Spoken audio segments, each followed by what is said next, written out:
It's 9 a.m. in the nation's capital. We're going to talk about Idaho Senator Jim Risch gets his agenda for the day. Then let's see, I've got He keeps a collection of them, all in cardstock. for the years I've been here, I got this, and then I got 2 or 3 more boxes every day. Lots of moments from over the years. Oh, we had dinner at the White House on Friday night. Like dinner with President Donald Trump. I wish everybody could know him like I know him. Yeah. I mean, he's entirely different than you see him walking down and shouting at the media and back, you know. And he's a fun guy to hang out with. Stories that fill in detail of a static television shot. We're talking about the BBB. It had not passed yet. And I'm explaining to him, see that? Yeah. You are going to have to engage. And he ain't buying it, as you can see. Yeah. And so we had kind of a spirited conversation there.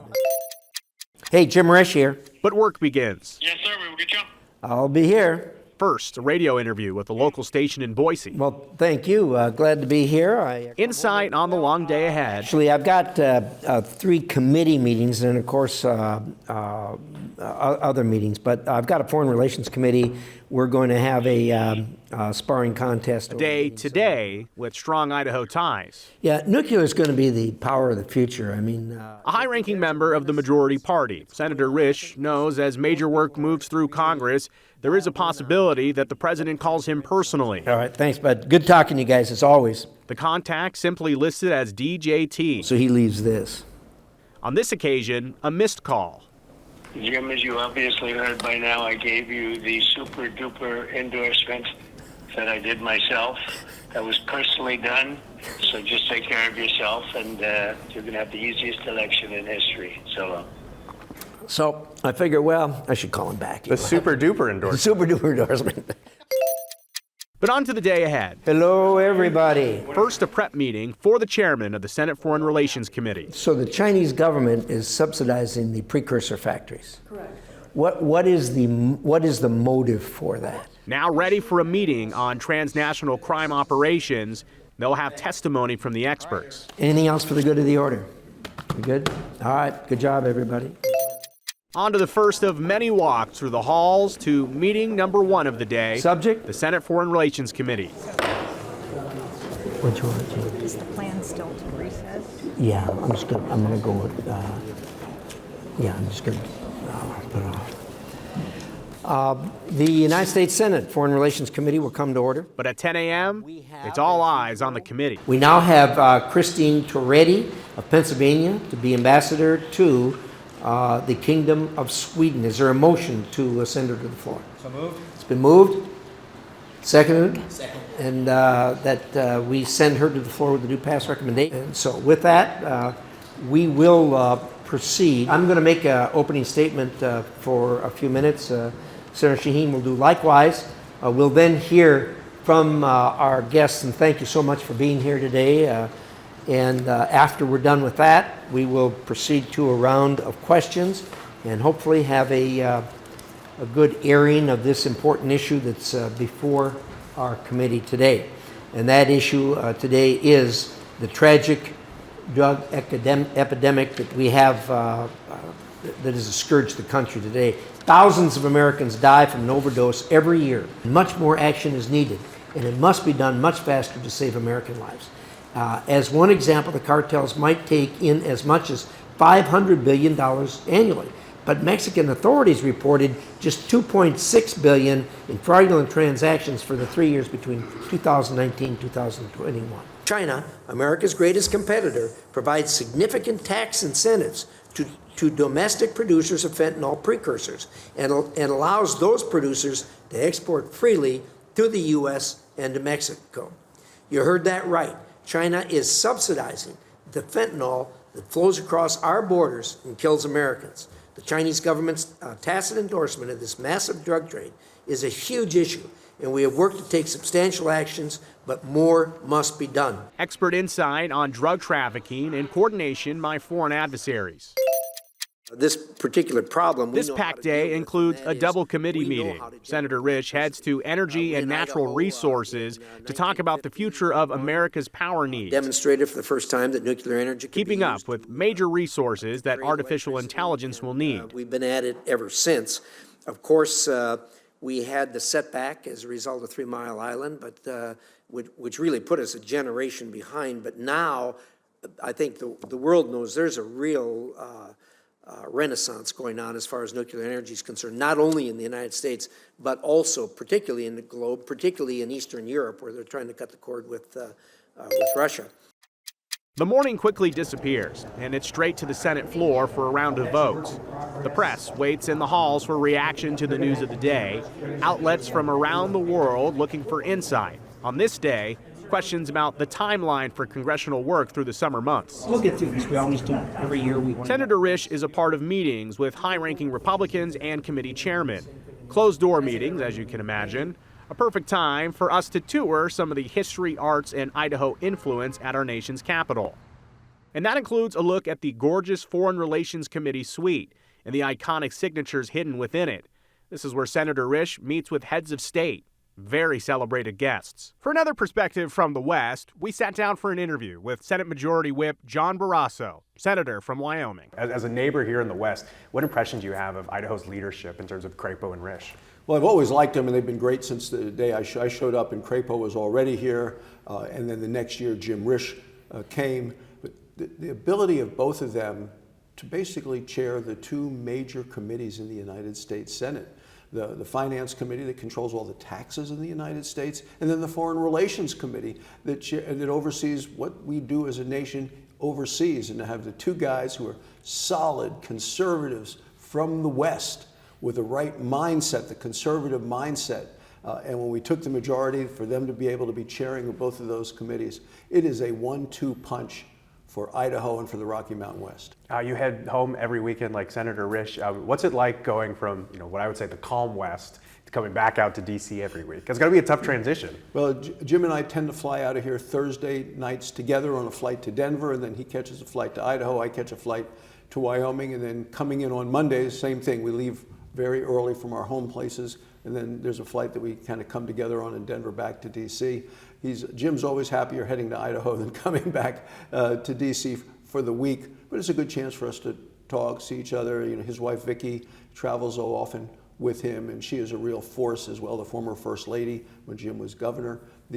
So we work very closely together, and we think it's for the betterment of the West. Senator Risch caught up with us to detail the history of an Idaho icon that lives in the National Statuary Hall, a 1910 statue of George Shoup, appointed territorial governor of Idaho in 1889, then elected as the first governor of the state.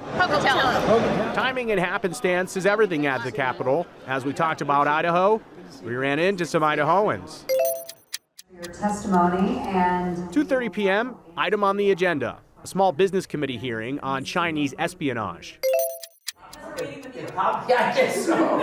A quick stop on the way back to his office to meet with Idahoans. On this day, an energy project aimed for Idaho. The way I look at it, Idaho National Lab Director John Wagner. An agency. There's a couple issues that we're talking about. And finally, Chairman Brian Mason of the Shoshone-Paiute tribes of the Duck Valley Reservation. I need 5 minutes on this speech before I go over to the floor, so let's wind this down in about 15 minutes if we can.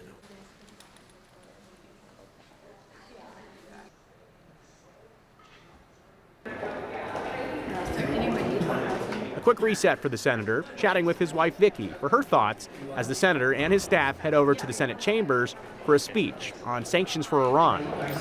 Thousands of steps a day, by the way, if you're curious, so an escalator or elevator ride can be a nice break.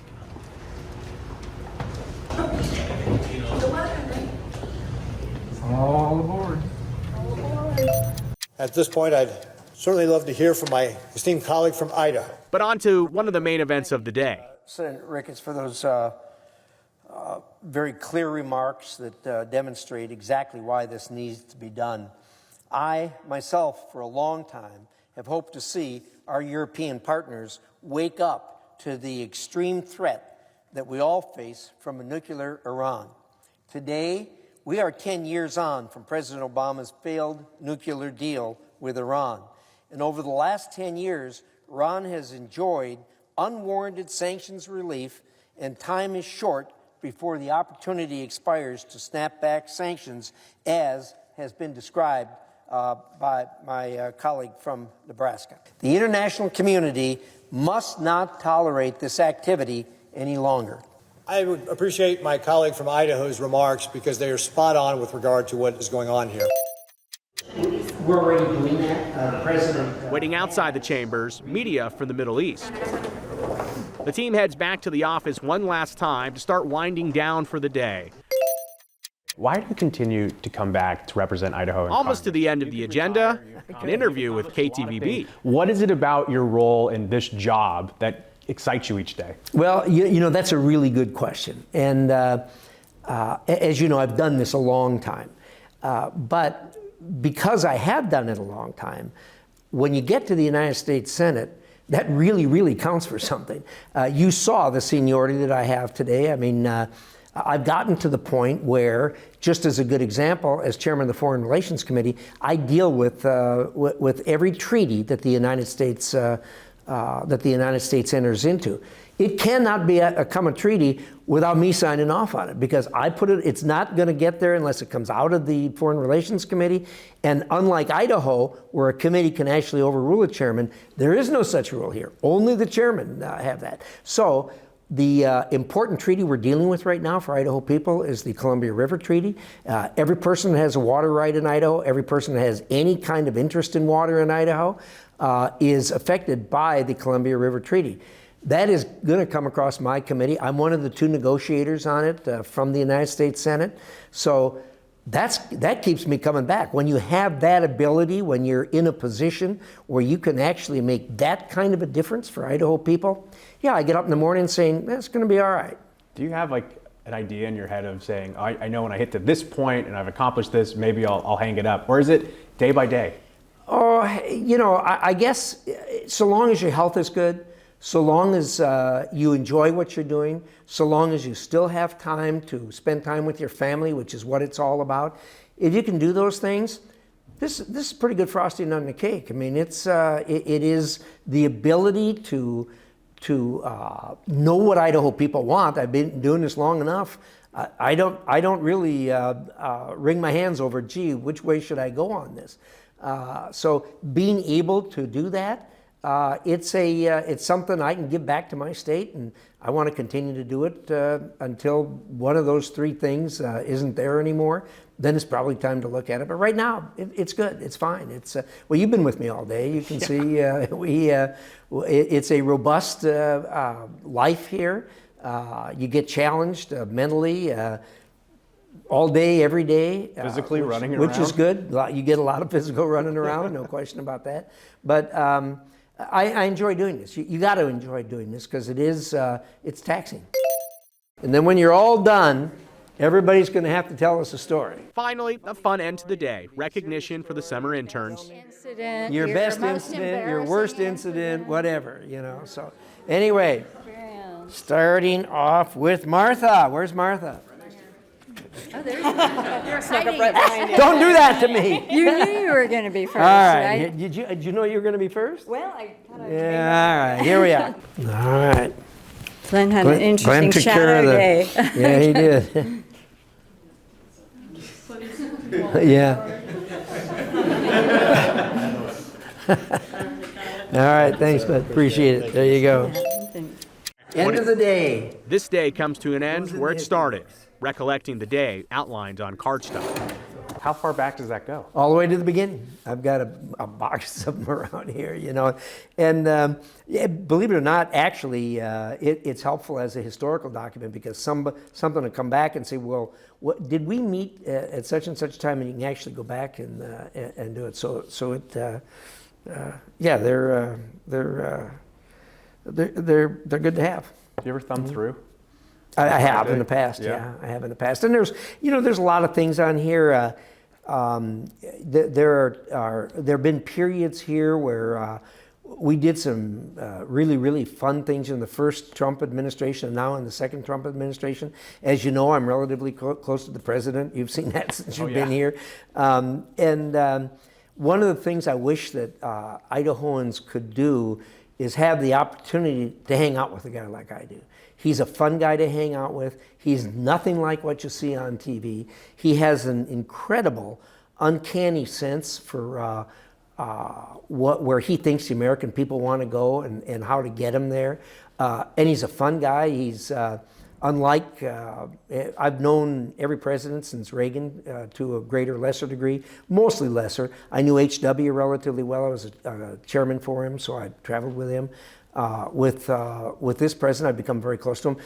Obviously, because of the position that I've got here, he has to deal with me whether he likes it or not. And we clicked even before he was president the first time I got to know him, and we get along well, and we tease each other, and so yeah, I go back and look at these from time to time. I've traveled with him a fair amount, and it's fun to go back and look at these and reminisce. Make an easy book. You just put them together. Yeah. That's the end of a good day. Yep.